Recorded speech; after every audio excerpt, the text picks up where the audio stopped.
My name is Tony Paulson and I'm a director at the West of England P&I Club. West of England has responsibility for Module 2 of the P&I qualification, which we review every year to make sure it remains fully up to date, and we also help oversee the setting of the exam questions which relate to this module. What is Module 2 about? Module 2 is one of the introductory modules of P&IQ and covers the history, operation and practice of P&I insurance. It is therefore very much one of the foundations on which the other modules of the course are built, and gives candidates a thorough grounding in the evolution of the P&I clubs from their founding in the 19th century through to their role in the global marine insurance markets of today.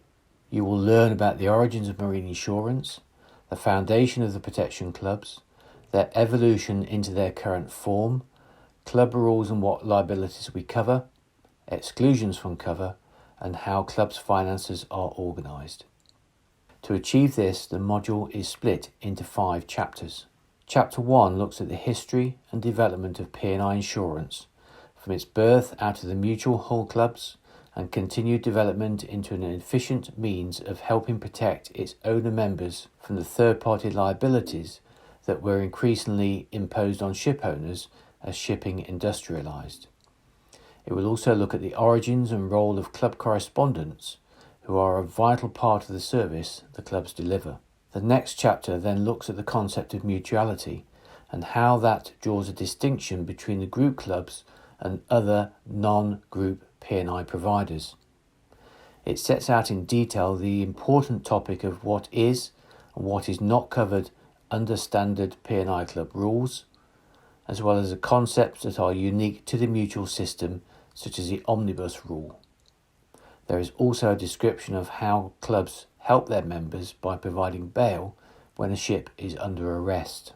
P&I cover is only one part of a broader universe of marine insurance, however, and Chapter 3 considers some other types of marine insurance and how these relate with P&I, including hull and machinery, freight demurrage and defence, commonly known as FD&D, loss of hire and others, which together deliver comprehensive insurance protection to ship owners and charterers.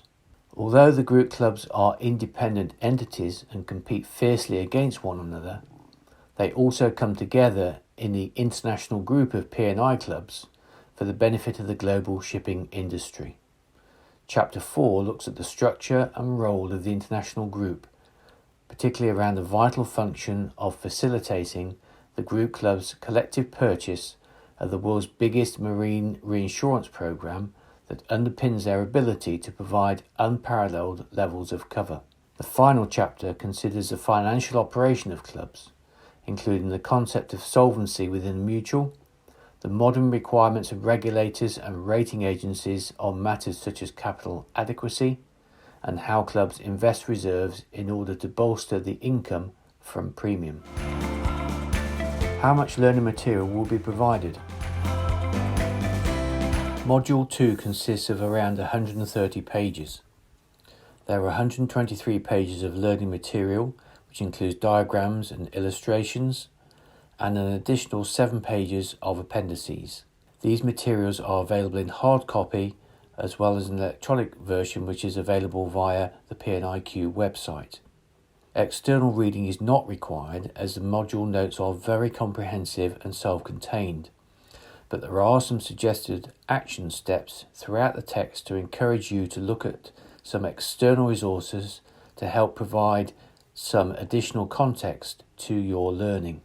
Candidates are also encouraged to try the interactive sample test available online at the P&IQ website. Are there any parts of the textbook or exam people generally find more difficult? Experience over many iterations of the exam for Module 2 suggests that some candidates find the following sections to be more challenging than others in the module: multimodal transport risks, the IG and the transfer of a vessel between clubs, quoting procedures for new vessels, and the structure of the international group reinsurance program. What will I be examined on?